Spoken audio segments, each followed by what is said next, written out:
Sector में, वो भी इस सेशन के जरिए जानेंगे। Deepak ji, over to you. शुक्रिया अंशिका। हेल्थ कॉन्क्लेव सुबह से लगातार कई मुद्दों को लेकर के चर्चा हुई। ये आयोजन इसलिए क्योंकि ये हम डॉक्टर्स वीक डॉक्टर्स के बारे में अगर बात करें, इसमें कोई दो राय नहीं। कहा जाता है कि भगवान का दूसरा अवतार, दूसरा रूप धरातल पे है।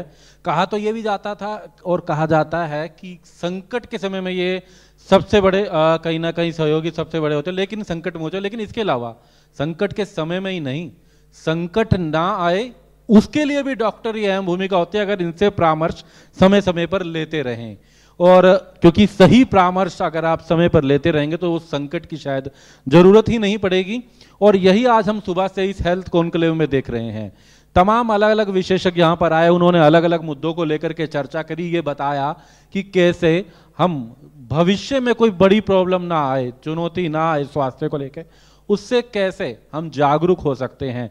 और इसी को लेकर के हम अब अगले सत्र की ओर बढ़ेंगे। जब हम अगले सत्र की ओर बढ़ रहे हैं तो हमारे साथ में डॉक्टर दीपक नटराजन, अगर हम बात करें तो हमारे साथ में मौजूद हैं। डॉक्टर दीपक नटराजन की अगर हम बात करें, चेयरमैन है cardiology park hospital, park group of hospitals के। इसके अलावा हमारे साथ में मौजूद हैं डॉक्टर कमल वर्मा, जो कि डायरेक्टर हैं, न्यूरो सर्जन हैं, फोर्टिस एस्कॉर्ट फरीदाबाद के। तो सबसे पहले डॉक्टर दीपक नटराजन जी, आपसे जानना चाहेंगे कार्डियोलॉजी को लेकर के। हम हार्ट की बात कर लेते हैं। एक बड़ी चिंताजनक आजकल चर्चा है कि हार्ट प्रॉब्लम्स, एक पहले समय होता था कि कहा जाता था कि एक 60 साल के थे, 60 साल के थे, हार्ट अटैक आ गया, उनको प्रॉब्लम हो गई। 65 साल के थे, आ गया। किसी को कहा जाता था कोलेस्ट्रॉल ज़्यादा है, आ गया। अब तो ये आम बात हो गई है। हमने वो भी देखा जब 20 साल, 30 साल, 40 साल के लोगों को आता है। सबसे पहले तो क्या कारण मानते हैं इनके पीछे, और कैसे इसकी पहचान हो कि ये जो मुझे प्रॉब्लम है, ये तकलीफ है, ये हार्ट से रिलेटेड है या ये हार्ट अटैक के लक्षण है, इसको हम कैसे पहचान सकते हैं? इसका जवाब तो आसान है। अगर किसी को हार्ट अटैक हो रहा है तो ख़ास करके अगर वो उम्र छोटी हो तो बाकायदा उनको बहुत कस के छाती में दर्द होगा, वो भारीपन हो सकता है, जलन हो सकता है, और जो दर्द जो है वो छाती के अलावा दोनों बाजू में जा सकता है, बाएं बाजू में जा सकता है, आपके जबड़े में भी जा सकता है, जो नीचे वाला जबड़ा वहाँ भी जा सकता है, आपके पेट के ऊपर के हिस्से में भी जा सकता है। उसके साथ उस इंसान को पसीना भी आ सकता है और एक खौफ आ जाता है, एक डर आ जाता है जब ये हार्ट अटैक होता है। अगर ये दर्द तकलीफ़ 5-10 मिनट में ख़त्म हो जाए, अपने आप हो जाए या कोई दवा से हो जाए, तो फिर तो उसको हम एंजाइना कहेंगे। अगर उससे ज़्यादा चलता है तो फिर वो दिल का दौरा हो रहा है, और इसका एक ही इलाज होता है कि आपको फ़ौरन किसी अस्पताल की तरफ जाना चाहिए। और जो अच्छी बात है वो ये है कि दिल्ली शहर में या फरीदाबाद कहिएगा या गुड़गांव कहिएगा या नोएडा कहिएगा या गाज़ियाबाद कहिएगा, कई अस्पताल हैं। तो आप किसी भी अस्पताल में पहुंचिएगा, और इसका जो अल्टीमेट इलाज है वो है एंजियोप्लास्टी। उस पर तो मैं जाऊंगा नहीं क्योंकि ऑडियंस ले है।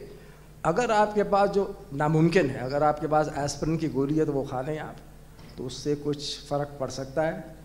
मगर अल्टीमेटली इलाज हार्ट अटैक में वो आपको अस्पताल जाना पड़ेगा। आप कोशिश कीजिएगा कि एक बड़े अस्पताल में जाइएगा जहाँ पर हम जो कहते हैं कैथ लैब हो, ताकि अल्टीमेटली इलाज आपका एंजियोप्लास्टी और स्टेंटिंग ही है। ये ना आने का कारण क्या मानते हैं? आज के टाइम में बहुत ज़्यादा ये संख्या बढ़ गई है। वो पहले वाली बात नहीं रही कि कभी कभी किसी का सुनते थे, अब ये आम सुनते हैं हम। क्या कारण है कि इसकी संख्या, ये तकलीफ, ये समस्या लगातार बढ़ रही है? नहीं, ये शुरू से ही बीमारी थी, ये नई बीमारी नहीं है। अब संख्या बहुत के सारे नहीं, संख्या इसलिए होगी क्योंकि आबादी बढ़ गई है, इसलिए लगता है आपको कि संख्या बढ़ गई है।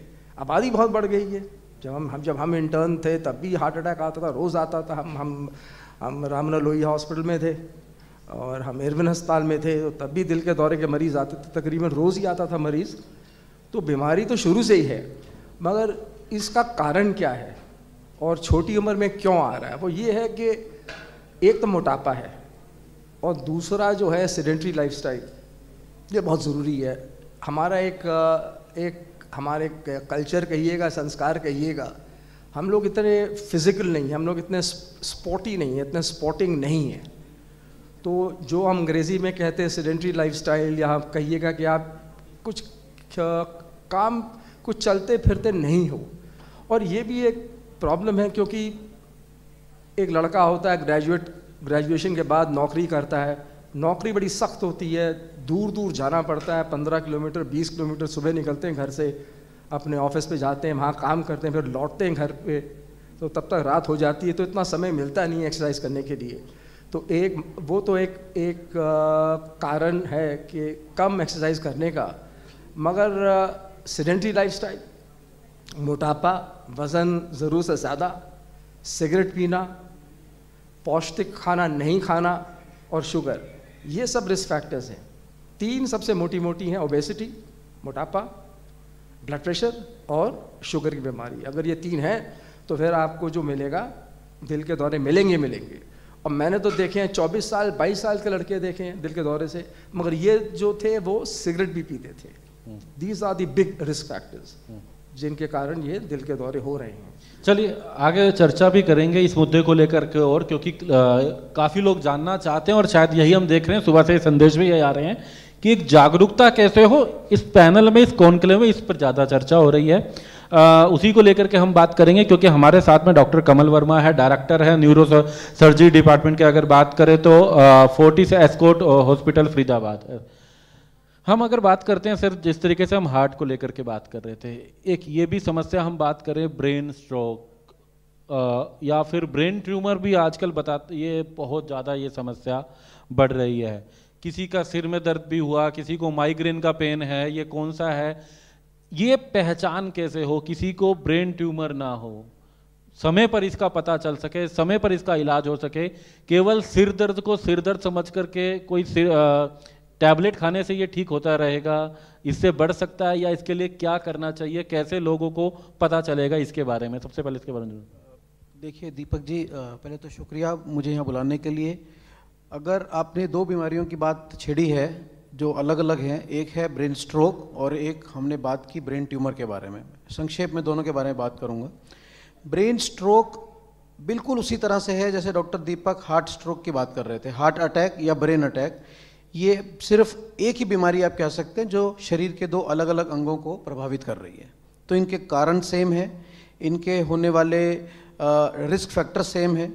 तो जैसे हम बात कर रहे थे कि अब बहुत यंग लोगों में स्ट्रोक होने लगा है, बहुत यंग लोगों में हार्ट अटैक होने लगा है, तो उसके बेसिक रिस्क फैक्टर जो डॉक्टर साहब ने बताए थे वही हैं कि स्मोकिंग का इंसिडेंस बढ़ जाना, सेडेंटरी लाइफस्टाइल होना, एक्सरसाइज खाली काम करने के वर्ग में नहीं, बच्चों के वर्ग में भी बिल्कुल ना के बराबर हो गई है। एक ज़माना था जब हमको शायद हमारे माता पिता घर के अंदर लाने के लिए गुस्सा करते थे कि आप खेलना बंद कर दीजिए और घर में आकर के कुछ पढ़ लीजिए, कुछ और कर लीजिए।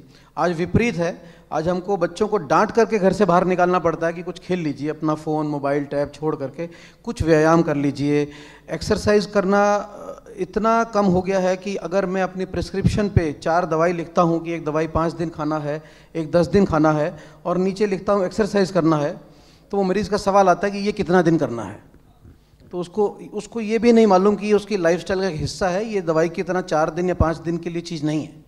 तो ये तो हुई ब्रेन स्ट्रोक की बात, और ये कारण हुए कि ब्रेन स्ट्रोक एक यंगर पॉपुलेशन में हम क्यों देख रहे हैं। जहाँ तक बात करते हैं ब्रेन ट्यूमर के लक्षण, तो ब्रेन ट्यूमर एक घातक बीमारी है, एक ऐसी बीमारी है जिसका नाम सुनते ही एक किस्म से एक डेथ सेंटेंस जैसा सा एक प्रतीत होता है पूरे परिवार को, खाली मरीज को जाता है। इसके बाद तो शायद कुछ है नहीं जिसको ये प्रॉब्लम हो गई, ये धारणा भी है और शायद ऐसे उदाहरण भी सामने आते हैं। तो एक तो मैं ये बताना चाहूँगा कि ब्रेन ट्यूमर बहुत रेयरली होता है कि बिना किसी लक्षण के आ जाए या अचानक से आ जाए। उसके लक्षण होते हैं, बहुत कॉमन लक्षण तो हेडेक होता है, पर मैं समाज को डराना नहीं चाहूँगा कि हर सिरदर्द को वो ब्रेन ट्यूमर ही समझें। साथ में कुछ एसोसिएटेड इश्यूज होते हैं। अगर एक सिरदर्द है जो बहुत फ्रिक्वेंटली हो रहा है, पहले कभी नहीं होता था लेकिन अब बहुत जल्दी होने लगा है, early morning headache brain tumour का एक लक्षण है। लेकिन हेडेक के साथ में बहुत तेज़ वॉमिटिंग होना, उल्टी आना या चक्कर आना, बैलेंस ख़राब हो जाना, नज़र कमज़ोर हो जाना, बोलने में दिक्कत आना, हमारी याददाश्त बहुत तेज़ी से खराबी की तरफ चलना, या किसी हाथ पैर में कमज़ोरी आना, तो कोई ना कोई ब्रेन का एरिया जो इफ़ेक्ट हुआ है उससे रिलेटेड कोई सिम्टम हेडेक के साथ ज़रूर होगा। मिर्गी का दौरा पड़ना एक बहुत मेजर सिम्टम हो सकता है ब्रेन ट्यूमर का। दूसरा, मैं आपके माध्यम से ये भी बोलना चाहूँगा कि ब्रेन ट्यूमर वर्ड सुन करके सारी उम्मीद नहीं छोड़ देना है। ब्रेन ट्यूमर कोई नाउम्मीदी वाली बीमारी नहीं है, वक्त से डायग्नोस हो। हर ब्रेन ट्यूमर कैंसरस नहीं होता है, बहुत से ब्रेन ट्यूमर हैं जो कैंसरस नहीं है, जिनको ऑपरेशन से निकाल करके हम हमेशा के लिए उस बीमारी से निजात पा सकते हैं। और इवन कैंसरस ब्रेन ट्यूमर भी यदि टाइमली डायग्नोस होते हैं तो सर्जरी के बाद बहुत अच्छी सुविधाएं आ गई हैं, जिसके कारण हम उसके quality of life and quantity of life दोनों को इम्प्रूव कर सकते हैं। लेकिन बात वही है, ब्रेन ट्यूमर की भी बात करें, समय से कैसा पता चले कि ये प्रॉब्लम मुझे नहीं है और नहीं होगी, मैं स्वस्थ हूँ? इसके लिए ऐसी कौन सी जांच, कैसे परामर्श लें, इसका क्या प्रावधान, इसके लिए क्या करना चाहिए? देखिए, इसमें जो है खाली ब्रेन ट्यूमर नहीं, इसमें हमको थोड़ा सा अवेयर होना पड़ेगा अपने शरीर के लिए।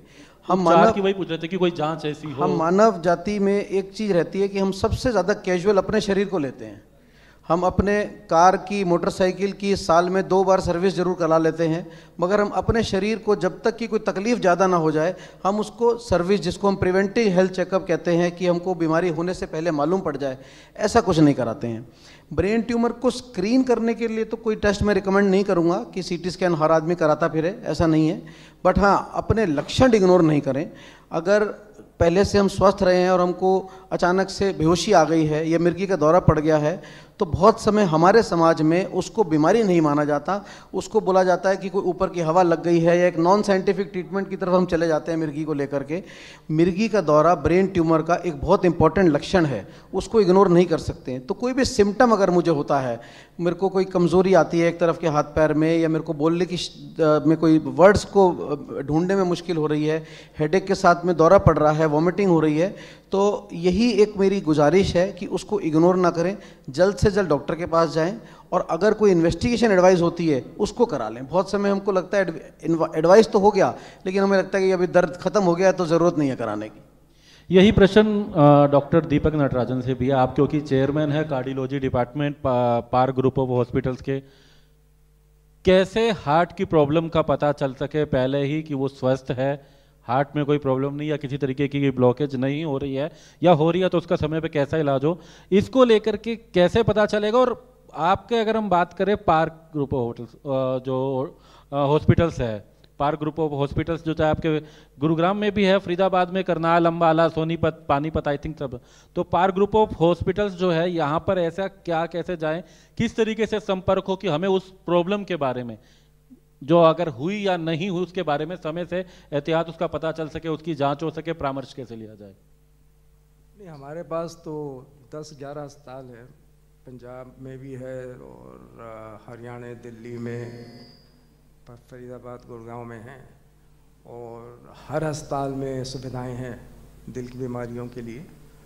और अगर किसी को शक होता है कि दिल की बीमारी है, तो वो पहले तो किसी डॉक्टर से संपर्क करना पड़ेगा, कोई भी डॉक्टर हो। अगर डॉक्टर साहब समझते हैं, जो जनरल प्रैक्टिशनर हैं, कि भाई कुछ लक्षण में अहमियत है, ये तकलीफ़ है, तो फिर वो किसी बड़े अस्पताल में रेफ़र करेंगे, तो हमारा हॉस्पिटल उस कैटेगरी में आएगा, रेफरल हॉस्पिटल की कैटेगरी में आएगा। तो उसमें तो यूजुअली सबसे पहले तो हम ब्लड टेस्ट करते हैं, और उसके बाद एक ईसीजी करनी पड़ती है। ईसीजी में कुछ इशारा आ जाता है, ये तकलीफ़ है, ये होने वाली है। उसके बाद एक्सरे होता है, फिर हम एको करते हैं, एकोकार्डियोग्राम करते हैं कि दिल में क्या तकलीफ़ है, या है कि नहीं है, और अगर है तो कौन सी तकलीफ़ है। और उसके अलावा हम ट्रेडमिल भी कर सकते हैं। तो ये सब डिपेंड करता है कि मरीज़ जो इंसान जो आ रहा है, वो किस तरीके से अपने आप को प्रेजेंट कर रहा है, उस पर डिपेंड करता है कि कैसे हम। यही प्रश्न है, क्या एक समय समय पर भी इंसान को, व्यक्ति को इको, टीएमटी, इस तरीके के टेस्ट अपने समय अनुसार करवाने चाहिए? 6 महीने, साल, या फिर कभी कोई तकलीफ महसूस हो तो ही जाना चाहिए? अगर तकलीफ हो फिर तो कराना ही चाहिए। वैसे अगर कोई इंसान हो, मेरे ख्याल 30-35 साल से ऊपर की उम्र हो, तो साल में एक मरतबा बहुत है। अगर लक्षण है फिर तो आपको पूरा एलैबोरेटली आपको मतलब अपना चेकअप कराना पड़ेगा। वैसे 1 साल में 1 दफ़ा कराना बहुत ठीक है। मगर इस पॉइंट पे मैं एक चीज़ आपको बताना चाहूँगा, जो मगर ऑडियंस तो बहुत छोटी है यहाँ पर, ये आप मतलब इसको अपने जहन पर रख लेना जो मैं कहने वाला हूँ। ये मैं 2 बहुत बड़ी स्टडीज़ के बारे में बताऊँगा आपको, बहुत जल्दी बताऊँगा। एक 2009 में छपी थी, और ये पॉट्सडैम ट्रायल कहते हैं, आप इसको गूगल भी करिएगा, पॉट्सडैम स्टडी है, ये बहुत बड़ी स्टडी है, बड़ी बड़ी अहम स्टडी है, बड़ी गहरी स्टडी है। पॉट्सडैम एक शहर है जर्मनी में, ईस्ट जर्मनी में है। तो इन लोगों ने क्या किया था, 25,000 लोग जर्मन्स को लिया था, साधारण लोग लिए थे, अडल्ट थे, 18 साल के ऊपर ही हैं ये, और इनको फॉलोअप किया इन्होंने 7.5-8 साल तक। अब ये देखिएगा फॉलोअप 7-8 साल बड़ा लंबा फॉलोअप होता है, छोटा फॉलोअप नहीं होता है। और इस स्टडी ने ये दिखाया कि अगर कोई साधारण आदमी ये 4 चीज़ें लेके चले, सिगरेट ना पिए, वर्जिश करे, सिर्फ आधा घंटा कस के चल ले, आधा घंटा चल ले, बैडमिंटन खेल ले, फुटबॉल खेल ले, क्रिकेट खेल ले, वॉलीबॉल खेल ले, आधा घंटा दिन में कर ले, और पौष्टिक खाना खाए। पौष्टिक का माने मतलब आप सब्ज़ी खाइएगा, फल खाइएगा, पनीर खाइएगा, आप अखरोट खाइएगा, बादाम खाइएगा, और अपना वज़न थोड़ा हद तक ठीक रखें। तो ये 4 चीज़ें हैं, सिगरेट ना पिए, मोटापा ना लाएं, पौष्टिक खाना खाएं, और थोड़ा वर्जिश करें। तो 8 साल के बाद ये देखा गया अगर ये चीज़ें आप कर रहे हैं तो बाकायदा डायबिटीज़ जो है 90% कम होती है। 90% बहुत बड़ा फिगर है। दिल का दौरा 80% कम होता है। और डॉक्टर साहब बड़े खुश होंगे सुन के कि स्ट्रोक जिसकी आप बात कर रहे थे, स्ट्रोक होता है 50% कम, और कैंसर भी 35% कम होता है। तो ये एक तय हो गया। ये बहुत बड़ी स्टडी है, पॉट्सडैम POTSDAM स्टडी है। दूसरी स्टडी 2 साल पहले छपी है, इसको कहते हैं प्योर डाइट ट्रायल, जो 80 मुल्कों से डेटा निकाला, और ये छपी थी यूरोपियन हार्ट जर्नल में, सिर्फ 2 साल पहले छपी, हाल ही की स्टडी है। इसमें 1.25 लाख लोग लिए, 9 साल का फॉलोअप है, और ये देखा गया अगर आप ये 6 चीज़ें खाएं तो फिर आपका मोर्टेलिटी जो है 20% कम होती है। अगेन स्ट्रोक जो है 15% कम होता है, और दिल का दौरा भी 15% कम होता है। क्या खाएंगे आप? तो ये बड़ा साइंटिफिक डेटा, बड़ा मतलब हेवी ड्यूटी डेटा है, और बड़ा मतलब ताकतवर का डेटा है। आप खाएंगे क्या? आप फल खाएंगे, आप सब्जी लेंगे, आप मिल्क प्रोडक्ट्स लेंगे, हैवी फैट मिल्क प्रोडक्ट्स लेंगे, आप नट्स लेंगे, नट्स, फिर बात आ गई बादाम खाएं, आप अखरोट खाएं, लेग्यूम्स लेंगे आप। लेग्यूम्स के माने दाल हुआ, छोले हुए, राजमा हुआ, ठीक है। और आप अगर आप नॉन वेजिटेरियन फिश खाएं, तो अगर ये 6 चीज़ें खाएंगे, डेटा फिर मैं दोहरा रहा हूँ, डेटा जो है 80 मुल्कों का है, 1.25 लाख लोगों का है, फॉलोअप 9 साल का है, तो बहुत बड़ा डेटा है। इस ट्रायल को कहते हैं प्योर ट्रायल, PURE ट्रायल। इसके जो सुपरवाइज़र थे सलीम यूसुफ साहब थे, जो मैकमास्टर्स के चेयरमैन हैं, एपिडेमियोलॉजी के बहुत बड़े माने हुए डॉक्टर साहब हैं। तो ये अगर आप करें तो फिर ज़िंदगी ठीक चल सकती है। आगे भी चर्चा करेंगे, लेकिन एक प्रश्न जहन में आता है और इसको लेकर के अक्सर ये आजकल एक धारणा भी आ गई है। डॉक्टर कमल वर्मा से जानना चाहेंगे, यही प्रश्न मैं बाद में कार्डियोलॉजी से लेके भी जोड़कर पूछूंगा। कोविड काल 2020-21 जब ये आया, किसी को कोविड हुआ या नहीं भी हुआ, आज ये कहा जा रहा है कि किसी को हुआ, सही हो गए, लेकिन उनके अंदर कुछ ना कुछ ऐसी प्रॉब्लम आ गई, या तो ब्रेन ट्यूमर से रिलेटेड अब उनको समस्याएं ऐसी सामने आ रही हैं, किसी को कोई अलग प्रॉब्लम्स आ रही हैं, अलग इस तरीके की। उस कोविड का असर कितना है, इससे जोड़ करके अगर हम देखें तो न्यूरोलॉजी से जोड़ के देखें, कितना उसका असर रहा या उसका रिएक्शन कहें वो इंसान के शरीर में रहा? क्या ऐसे भी कुछ सिम्टम्स ऐसे भी कुछ देखे गए हैं? कोविड एक वायरल इन्फेक्शन आया, जो एक पेंडेमिक आया। इसके साथ 1-2 जो फैक्ट्स हैं वो ये हैं कि एक ऐसी बीमारी है कि इसका पता डॉक्टर्स को या हेल्थ फैसिलिटेटर्स को भी तभी पता लगा जब समाज को पता लगा। तो हम इसके बारे में उतना ही जानते थे उस समय जितना कोई भी जानता था, यानी कि कोई कुछ नहीं जानता था। तो रिसर्च इतनी फास्ट हुई, इतनी फास्ट शायद मेडिकल हिस्ट्री में किसी बीमारी के ऊपर रिसर्च नहीं हुई, इतने पेपर्स नहीं छपे। जिसने कभी ज़िंदगी में कोई पेपर नहीं लिखा उसने भी कोविड पर 4 पेपर लिखे। तो इतना रिसर्च हुआ, डाटा हुआ, उसमें बहुत कुछ सही भी था, बहुत कुछ शायद सही नहीं था, आंकलन करने का वक्त भी नहीं था। सबसे अहम ज़रूरत थी कि किस तरह से इसको काबू किया जाए। बहुत से स्टार्टिंग में नॉन साइंटिफिक चीज़ें भी की गई, लेकिन की गई क्योंकि मरता क्या नहीं करता, जो भी करें इसको, बीमारी को दूर करें। धीरे धीरे मालूम पड़ा कि इसकी ज़रूरत नहीं थी, ये ज़रूरी नहीं था, ये ठीक नहीं था। अगर हम बात करें इसकी एसोसिएशन स्ट्रोक के साथ या और बीमारियों के साथ, तो कुछ इनडायरेक्ट एसोसिएशन तो ज़रूर है कि कोविड बेसिकली एक रेस्पिरेटरी प्रॉब्लम है, जिसको भी हुई है उसका फेफड़ों की ताकत ज़रूर कम हुई है, जिसको ज़्यादा इफेक्ट हुआ उसके फेफड़ों में कोई फाइब्रोसिस हो गई, जिसके कारण उसके फेफड़ों की जो क्षमता है सांस लेने की वो कम हो गई। और जब सांस लेने की क्षमता कम होगी तो ब्लड में ऑक्सीजन की मात्रा कम होगी, शरीर को ज़्यादा मेहनत करना पड़ेगा उस ऑक्सीजन को लेने के लिए, और बहुत ज़्यादा एक्सरसाइज करने पर डिकम्पनसेशन हो जाएगा। जब डिकम्पनसेशन हो जाएगा तो या तो हार्ट अटैक आएगा या ब्रेन में स्ट्रोक आएगा। तो इस वजह से स्ट्रोक के इंसिडेंट्स कोविड की वजह से देखने को मिले। आप भी मीडिया में रोज़ सुनते हैं, हम लोग भी देखते हैं कि यंग आदमी जो हमेशा से एक्सरसाइज करता था वो ट्रेडमिल करते करते कोलैप्स हो गया और मर गया। मैराथन रनर जो पिछले 7-7 साल से मैराथन करते थे, मैराथन करते करते they collapsed and died suddenly, diagnose भी नहीं कर पाए। तो ये इंसिडेंस थोड़ा बड़ा है, वो इनडायरेक्ट एसोसिएशन है कोविड का, कि कोविड की वजह से एक तो रेस्पिरेटरी कॉम्प्रोमाइज़, फेफड़ों की क्षमता कम हुई, दूसरे कार्डियोमायोपैथी, वो डॉक्टर साहब बताएंगे, कोविड रिलेटेड कार्डियोमायोपैथी है जिससे आपका दिल भी थोड़ा कमज़ोर हुआ कोविड की वजह से, जिसके कारण हार्ट अटैक या ब्रेन अटैक के चांसेस बढ़े। तीसरा जो हमारा खून है, खून के अंदर थोड़ा गाढ़ापन आ जाना, जिसको हम हाइपर कोआगुलेबल स्टेट बोलते हैं, कोआगुलोपैथी बोलते हैं। जब खून गाढ़ा हो जाता है तो हमारी धमनियों में, हमारी नाड़ियों में जम जाता है, उसका धक्का जम करके फिर स्ट्रोक कर सकता है। तो ये कुछ रिस्क फैक्टर थे जो कोविड की वजह से एसोसिएटेड थे, पर हम पेंडेमिक में उस स्टेज से बाहर निकले हैं। अगर हम बात करें कि इसको कैसे बचें, तो फिर वही मूल मंत्र है कि अपना लाइफस्टाइल को इम्प्रूव करें। दीज आर लाइफस्टाइल डिजीजेज, और थोड़े से प्रयास से हम अपने आप को इन बीमारियों से बचा सकते हैं। हमने ब्रेन स्ट्रोक की बात करी, ब्रेन ट्यूमर की बात कर रहे हैं, एक और बड़ी समस्या है, ये हम बात कर रहे हैं स्पाइन से जुड़ी हुई। किसी को 50 साल 60 साल बाद 70 साल बाद कहा जाता था कि उम्र आती है कि कैल्शियम की कमी, शरीर में कमी, तो उसको ये प्रॉब्लम सामने आती हैं। लेकिन अब तो ये 20 साल के बच्चे को भी आ जाती है, युवा को आ जाती है, ये 30 साल के भी आ जाती है।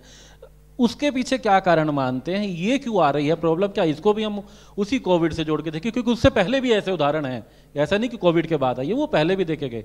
इसके पीछे क्या कारण है, उसके बारे में जरूर जानना चाहेंगे। देखो, अगर हम रीढ़ की हड्डी की बीमारी की बात करें तो रीढ़ की हड्डी की बीमारियां एक ज़माने में बोला जाता था, मजाक में भी बोला जाता था, किसी को अगर स्पाइन की बीमारी होगी तुम तो बूढ़े हो गए, बुजुर्गों की ही बीमारी मानी जाती थी।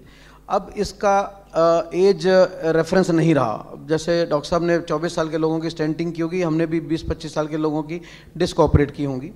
इसमें कुछ कारण तो हैं जो यंगर पॉपुलेशन में क्यों होते हैं, क्योंकि स्पोर्ट इंजरीज़ हैं, जैसे इंजरीज़ हैं, रोड ट्रैफिक एक्सीडेंट्स हैं, उसके कारण जो स्पाइन प्रॉब्लम्स हैं वो तो यंगर पॉपुलेशन में ही होंगी, क्योंकि वही सबसे ज़्यादा एट रिस्क पॉपुलेशन है।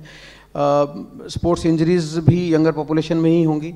लेकिन जिसको आप रेफ़र कर रहे हैं वो है डीजेनरेटिव स्पाइन डिजीज़, या जो एक पहले उम्र के साथ एक स्पाइन की बीमारी होती थी वो अब जल्दी हो रही है। वो जल्दी का कारण है, सबसे मेन कारण है ओवरवेट होना, मोटापा होना। दूसरा कारण है सेडेंट्री लाइफस्टाइल या व्यायाम नहीं करना। स्पाइन खाली एक डिस्क नहीं है या खाली एक हड्डियों का ढांचा नहीं है, वो एक सपोर्टेड होता है बहुत सारी मांसपेशियों के साथ, मसल्स के साथ, और जिसको ताकतवर बनाए रखने में कोई दवा नहीं है कि मैंने गोली खाई और मेरी स्पाइन ठीक हो गई। मेरे को व्यायाम करना, योगाभ्यास जैसे होता था पहले हमारे स्कूल की डेली असेंबली का एक हिस्सा होता था कि एक्सरसाइज करना, आजकल वो डेली असेंबली स्कूल के करिकुलम में है नहीं। तो एक्सरसाइज बहुत कम हो गई है, उसके कारण मेरी स्पाइन जो है उसका स्ट्रक्चर मजबूत नहीं है। अगर मैं वेट की बात करूं तो एक बच्चा जब बस स्टॉप से उतरता है तो वो घर पे आकर सबसे पहले अपना बैग उतार के नीचे रख देता है, या उसका जो उसको लेने जाता है बस पे वही उसका बैग ले लेता है, क्योंकि उससे वो 4 किलो का वज़न नहीं उठाया जा रहा। और अगर हम सोचें कि हम वही 20 किलो या 25 किलो का एक्स्ट्रा वेट 24 घंटा सोते जागते अपने शरीर के साथ चल रहे हैं, जो हम उतार नहीं सकते, तो वो कहीं ना कहीं हमारी स्पाइन को ज़रूर नुकसान पहुंचाएगा। तो यही कारण है। जी बिल्कुल। हालांकि अगले सत्र की जाएंगे, लेकिन उससे पहले डॉक्टर दीपक नटराजन, आपसे भी एक प्रश्न जरूर पूछना चाहूँगा। यही जो हम उम्र की बात कर रहे थे, यही मैं हार्ट स्ट्रोक को भी लेकर बात करूँगा। उदाहरण के साथ भी बात करें तो हाल ही में हमने देखा कि एक विधायक थे बादशाहपुर के, राकेश दौलताबाद, स्वस्थ आदमी, यंग आदमी, डेली दौड़ लगाने वाला, मतदान के दिन वोट डालने जाते हैं, उनको थोड़ी देर बाद अचानक से ही पहली बार हार्ट अटैक आता है, पेन होता है, हॉस्पिटल जाते हैं, वहीं स्टंट के दौरान दूसरा आता है और तीसरा आया, वहीं उनकी डेथ हो जाती है। ये युवाओं में भी बहुत आ रहा है। इससे कैसे बचा जाए और क्यों युवाओं में भी ये ज़्यादा देखा जा रहा है, यही प्रश्न आपसे जानना चाहेंगे। ये सवाल तो आपने पूछ ही लिया ना, मैंने जवाब दे ही दिया। तो उसी का जानना था, इसके लिए उपचार के लिए, इसके लिए क्या? क्योंकि मैंने बता ही दिया आपको, मैंने तभी जानबूझ के मैंने आपको 2 स्टडीज़ के बारे में बताया, पोट्सडैम के बारे में बताया, और मैंने ये डाइट, जो प्योर डाइट के बारे में बताया है। कि अगर ये बेसिक चीज़ें आप करें, वज़न अपना कम करें, सिगरेट ना पिएं, पौष्टिक खाना खाएं और एक्सरसाइज करें। एक्सरसाइज भी सिर्फ अगर आप 20-25 मिनट भी कस के चल लें वही काफ़ी। अगर ये सब करें, बेसिकली आप सेंसिबल समझदारी वाला लाइफस्टाइल अडॉप्ट करें तो आप बीमारी से दूर ही रहेंगे। जब तक इंसान चलेगा बीमारी दूर रहेगी, जैसे ही इंसान बैठेगा तो बीमार पड़ जाएगा। एक छोटा प्रश्न और, बाईपास सर्जरी भी जब जरूरत कईयों को आज के टाइम में पड़ जाती है और ये कहा जाता है कि जिसकी बाईपास सर्जरी हो गई उसका अब जीवन तो लगभग, ये कहा जाता है कि अब वो है, उसके बाद कुछ लाइफ का पता नहीं है, क्या उसके बाद भी उपचार है, वो उसके बाद भी कुछ जीवन है, कैसे उससे स्वस्थ रहा जा सकता है, क्योंकि एक ये डर भी है, उसको लेकर जरूर जानना चाहिए। हाँ, नहीं, ये अच्छा सवाल है। मतलब इसका जवाब भी बड़ा सरल और छोटा ही है जवाब इसका। बाईपास से कुछ इतना फ़र्क नहीं पड़ता है, आपकी ज़िंदगी उतनी चलती रहेगी अगर आप ये सब करें जो मैंने कहा है आपको। बाईपास हो गई, आप दवा तो लेते रहेंगे, जो छोटी मोटी दवाइयाँ होंगी, मगर फिर आपको जो अपना लाइफस्टाइल तो आपको चेंज करना ही होगा। क्योंकि अगर आपका बाईपास हुआ तो इसका मतलब आपने क्या कहते हैं, गलत चीज़ें करी थी उसके पहले, आपने सिगरेट पिया होगा, आपने गलत चीज़ खाई होगी, आपने वर्जिश नहीं करी होगी, जो रिस्क फैक्टर्स हैं तो उसको आपको हटाना पड़ेगा। अगर आपका ब्लड प्रेशर है उसको कंट्रोल करना होगा, अगर आपको शुगर है उसको टैकल करना होगा, आपको चलना होगा, वर्जिश करनी ही होगी। इतने मरीज़ हमारे पास जिनकी बाईपास हो गई जो बहुत साल चल चुके। मनमोहन सिंह जी हैं, अभी भी जिंदा है। मनमोहन सिंह जी मेरे मरीज़ थे, उनका पहला बाईपास इंग्लैंड में हुआ था 84, 85, 85 में हुआ था। दूसरा वाला मेरे ख्याल 1999 में हुआ। 2 बार ही बाईपास हुआ, अभी भी चल रहे हैं वो। तो एक अच्छा उदाहरण। तो कुल मिलाकर के जागरूकता बहुत जरूरी है, एक्सरसाइज बहुत जरूरी है, परामर्श बहुत जरूरी है, तभी उस संकट की उस घड़ी से पहले उससे बचा जा सकता है। और अगर वो संकट भी आता है तो सही परामर्श मिल जाए तो उससे भी निजात मिल सकती है, यानी कि इंसान स्वस्थ रह सकता है। इसी को लेकर के डॉक्टर दीपक नटराजन, डॉक्टर कमल वर्मा, इनसे हमारी चर्चा हुई। क्योंकि समय की कमी है, अगले सत्र की ओर बढ़ना है, इसलिए फिलहाल एक छोटे से ब्रेक की ओर बढ़ते हैं। ब्रेक के बाद अगले सत्र में हम और मुद्दों को लेकर के, स्वास्थ्य से जुड़े मुद्दों को लेकर के चर्चा करेंगे। धन्यवाद। Associate sponsor, Park Hospitals, Every Life Matters, Marengo Asia Hospitals, Human by Practice.